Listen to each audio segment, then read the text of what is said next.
How many of you have ever been around your crush before, and then you get really nervous, you don't know what to say, you get the butterflies, maybe get all frozen?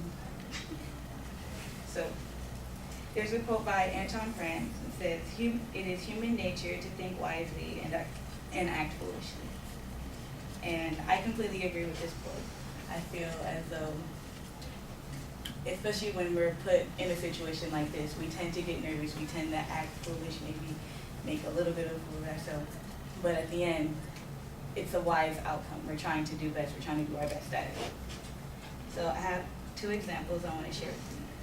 So this one example, I was in middle school, I was in like 7th grade.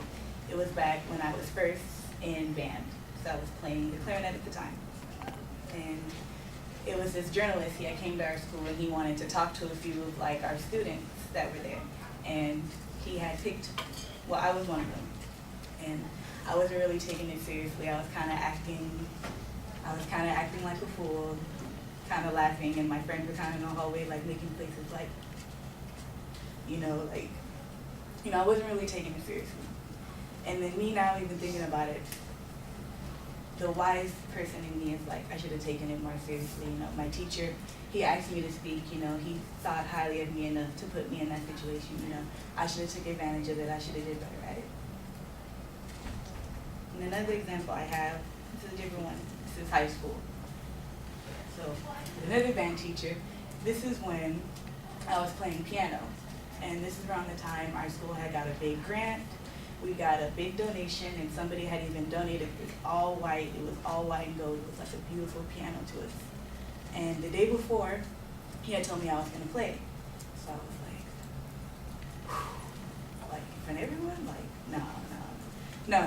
Like, you have Southern people, but whatever. So we were practicing for it, but then the day of, one of my friends comes up to me and she's like, "Oh, I can't wait to hear your speech." And I'm like, speech?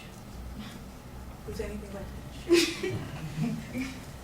So then at lunch, I go to the band room, my teacher hands me this program. I was like, well, they put you on the program to actually introduce the person who donated and gave us, the piano. Almost exactly like this, like put on the spot. I had no idea I was gonna be speaking.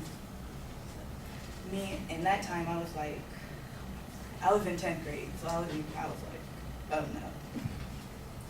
Like, even how I am now, I was stuttering. I probably made a complete fool of myself, but in the end, when I got to play the piano, I did a good job. Everybody clapped, people said they were proud of me, things like that. So even in then, I kind of redeemed. So I definitely agree with the quote. It is human nature to think wisely and act foolishly, because it's human nature. Thank you.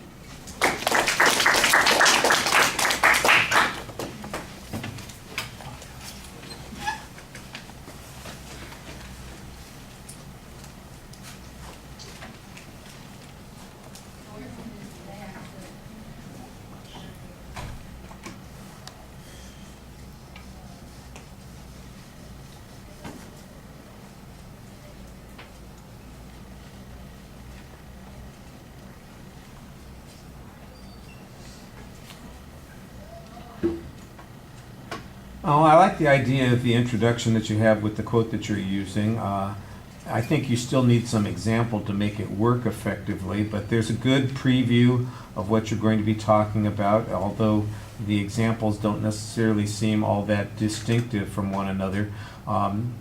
There's a nice internal transition to the point that you're going to discuss. The presentation is paced pretty well. You were worried about hesitations and ums and ers, that sort of thing. I didn't think that was a problem for you. For the most part, it was flowing very smoothly. One of the things that helps is that you are looking at us most of the time, and that your facial expressions seem very engaged, and you're animated when you're talking to us, so that helps quite a bit. The gesture's a little bit limited by the notes in your hand. One thing that starts off the presentation that I noticed right away, and then you cleared it up a little bit, but then there was some repeat of it, is the ankle crossing thing at the beginning of the speech. You look a little bit awkward. And then I know you're trying to get yourself into a comfortable position, but you also want to make sure that you look like you are in charge when you're speaking, and I think that that's just one of those things people sometimes forget to do. We get a little bit of vocal drop at the end of the presentation. I thought you were projecting really well most of the presentation. And then as you're finishing out, it's like the record fading on the radio. It just gets quieter and quieter as it turns down. And that's sort of the way you're finishing off your speech. And I think that you can be more effective than that.